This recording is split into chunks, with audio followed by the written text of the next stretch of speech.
तोहमतें तो लगती हैं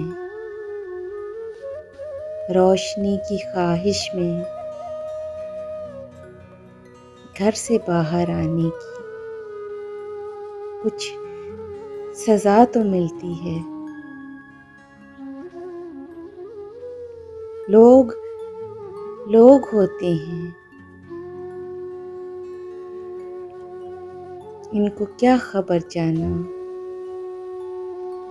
आपके इरादों की खूबसूरत आँखों में बसने वाले ख्वाबों के रंग कैसे होते हैं। तोहमतें तो लगती हैं। दिल की गोद आंगन में पलने वाली बातों के जख्म कैसे होते हैं, कितने गहरे होते हैं। कब ये सोच सकते हैं ऐसी बेगुनाह आँखें घर के कोने खुदरों में छुप के कितना रोती हैं। फिर भी ये कहानी से अपनी कंज बयानी से इस कदर रवानी से दास्तां सुनाते हैं और हकीकी आँखें सच के गमज़दा दिल से लग के रोने लगती हैं।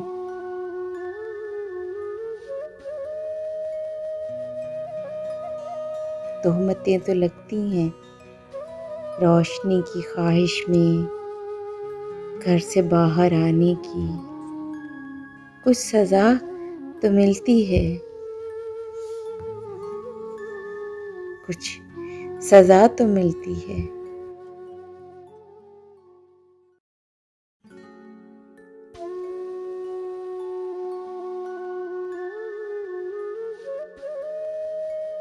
Please subscribe my channel and press the bell icon.